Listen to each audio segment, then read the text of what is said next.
கேட்போம். உலக சுகாதார தினம் எப்போதுன்னா ஏப்ரல் 7. உலக மலேரியா தினம் எப்போதுன்னா ஏப்ரல் 25. உலக எய்ட்ஸ் தினம் டிசம்பர் 1. உலக காசநோய் எதிர்ப்பு தினம் மார்ச் 24. வட்டார நோயை வந்து என்னன்னு சொல்லுவாங்க? எண்டமிக் அப்படின்னு சொல்லுவாங்க. வட்டார நோய்க்கு எக்ஸாம்பிள் இமயமலை பிரதேசத்தின் அடிவார பகுதியில் இருக்கக்கூடியவங்களுக்கு முன்கழுத்து கழலை நோய் வந்து வருது. இது காய்டர் நோய் அப்படின்னும் அழைப்பாங்க. கொள்ளை நோயை வந்து எப்படி சொல்லுவாங்க? எபிடமிக். கொள்ளை நோய் எபிடமிக். எக்ஸாம்பிள் வந்து இன்ஃப்ளூயன்சா. பெருங்கொள்ளை நோய் என்ன? பேண்டமிக். பேண்டமிக்குக்கான எக்ஸாம்பிள் வந்து எய்ட்ஸ். தொடர்ச்சியற்ற நோயை வந்து எப்படி சொல்லுவாங்க? ஸ்பொராட்டிக் அப்படின்னு சொல்லுவாங்க. அதுக்கான எக்ஸாம்பிள் என்னதுன்னு பார்த்தீங்கன்னா மலேரியா, காலரா. தொற்றும் நோய்கள் என்னென்னு பார்த்தீங்கன்னா இன்ஃப்ளூயன்சா, காசநோய், பெரியம்மை, காலரா, நிமோனியா, மலேரியா மற்றும் பல. இது ஜஸ்ட் தெரிஞ்சுக்கோங்க. பரவாத நோய்கள் வந்து நம்மளுக்கு தெரியும். இரத்த சோகையோ, சுகரோ, புற்றுநோயோ, முன்கழுத்து கழலை நோய், உடல் பருமன், இதெல்லாம் வந்து பரவாத நோய்கள். தெரிஞ்சுக்கிட்டா மட்டும் போதும். இது மேலே நம்ம பாக்ஸில் பார்த்து தெரிஞ்சுக்க வேண்டியது. காசநோய் வந்து பாக்டீரியாவால் வருது. அது எந்த உறுப்பை வந்து பாதிப்படைய செய்யுதுன்னா நுரையீரல். மஞ்சள் காமாலை வந்ததுன்னா மஞ்சள் காமாலை வந்து ஒரு வைரஸ் நோய். அது எந்த உறுப்பை வந்து பாதிக்கும் அப்படின்னு பார்த்தீங்கன்னா கல்லீரல். பாக்டீரியாவியலின் தந்தை யாருன்னா ராபர்ட் கோ. பாக்டீரியாவியலின் தந்தை யார் அப்படின்னா ராபர்ட் கோ. ஏன் அப்படி சொல்றாங்கன்னா இவர் முதல்ல செம்மறி ஆடுகள் இருக்கக்கூடிய ஆந்த்ராக்சிஸ் என்ற ஒரு நுண்கிருமி மூலமா பேசில்லஸ் ஆந்த்ராசிஸ் என்ற நோய் வந்து வருதுன்றதை சுட்டி காட்டியிருப்பாரு.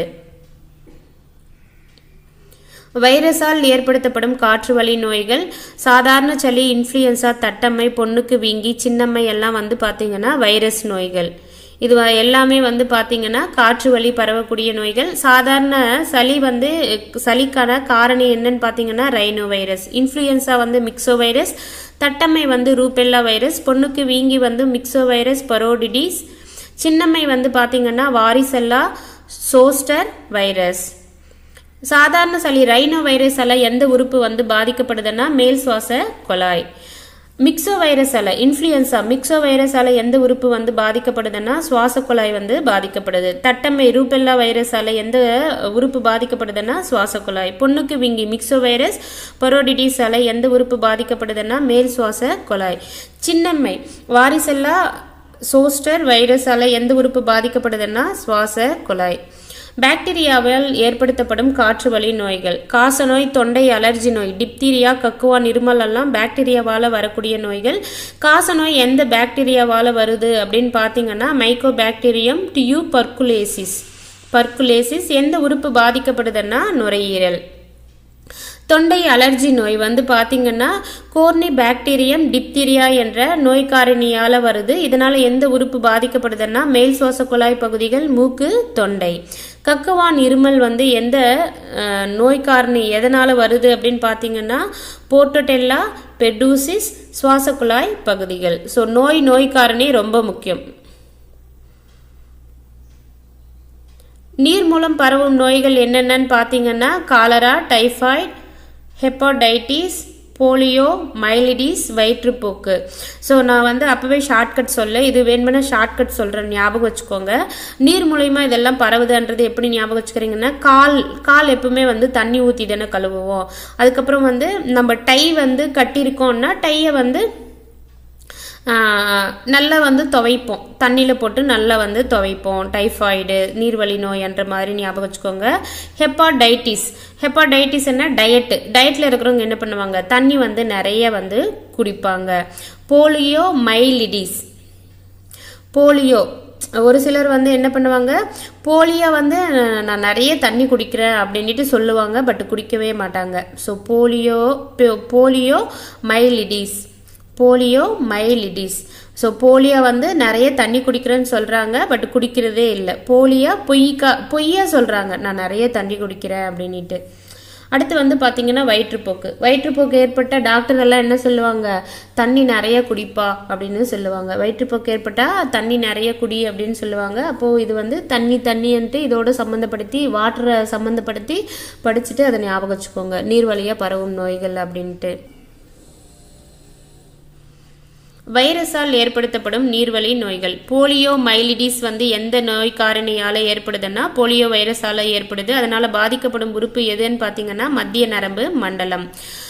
போலியோ வைரஸ் வந்து பாதிக்கப்படாமல் எப்படி தடுக்கலாம் அப்படின்னு பார்த்தீங்கன்னா சால்க் என்ற தடுப்பு மருந்து அல்லது வாய்வழி போலியோ தடுப்பு மருந்து வந்து உட்கொள்றது மூலயமா தடுக்கலாம். ஹெப்பாடைட்டிஸ் ஏ அல்லது நோய் தொற்றக்கூடிய ஹெப்பாடைட்டிஸ் ஏ அல்லது ஹெப்பாடைட்டிஸ் எந்த வைரஸால் ஏற்படுதுன்னா ஹெப்பாடைட்டிஸ் ஏ வைரஸால் வந்து ஏற்படுது.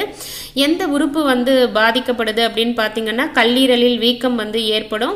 இது வந்து எதனால் வந்து தவிர்க்கலாம் அப்படின்னு பார்த்தீங்கன்னா குளோரின் ஏற்றப்பட்ட கொதிக்க வைக்கப்பட்ட நீரை வந்து குடிக்கிறது மூலயமா. அதீத வயிற்றுப்போக்கு வந்து எந்த வைரஸால் ஏற்படுதுன்னா ரோட்டா வைரஸ். எந்த உறுப்பு வந்து பாதிக்கப்படுதுன்னா குடல் பகுதி வந்து பாதிக்கப்படுது.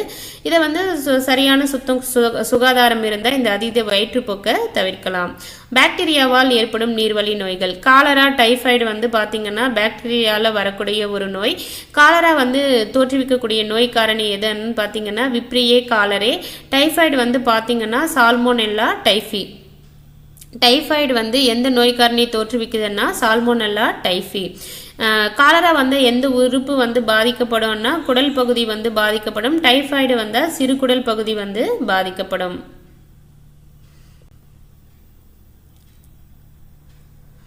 ஸோ எந்தெந்த நோய்கள் வந்து கடத்திகள் மூலயமா ஒருத்தர்கிட்ட இருந்து இன்னொருத்தருக்கு வந்து பரவுது அப்படின்னு பார்த்தீங்கன்னா மலேரியா, பிளேரியா, சிக்கன்குனியா, டெங்கு மற்றும் விலங்குகளால் ஏற்படக்கூடிய பறவை காய்ச்சல் மற்றும் பன்றி காய்ச்சல். மலேரியா எந்த ஒட்டுண்ணியால் வந்து ஏற்படுகிறது அப்படின்னு பார்த்தீங்கன்னா பிளாஸ்மோடியம் என்ற புரோட்டோசோவை சார்ந்த ஒட்டுண்ணியால் வந்து ஏற்படுகிறது. இந்த ஒட்டுண்ணிகளில் வந்து 4 வகை இருக்குது. ஒன்று வந்து பார்த்தீங்கன்னா plasmodium vivax, plasmodium malariae, plasmodium falciparum மற்றும் பிளாஸ்மோடியம் போவல். இதில் எந்த ஒட்டுண்ணியால் ஒருத்தர் வந்து சாகிற அளவுக்கு போவார், பாதிப்பு ஏற்பட்டால் அவங்க இறக்குற தருவாய் வரைக்கும் போவாங்க அப்படின்னு பார்த்தீங்கன்னா பிளாஸ்மோடியம் பால்சிபேரம் மிகவும் கொடியதும் உயிரை பறிக்கக்கூடியதும். மலேரியா வந்து எந்த கொசுவால வந்து கடத்தப்படுகிறதுன்னா பெண் கொசுவாகிய அனோப்ளஸ் என்ற கொசுவால கடத்தப்படுகிறது. மலேரியாவை குணப்படுத்த எந்த மாத்திரைகளை வந்து உட்கொள்ளணும் அப்படின்னு பார்த்தீங்கன்னா குயினைன் மாத்திரைகள். அடுத்து வந்து பார்த்தீங்கன்னா சர் ரெனால்ட் ராஸ்.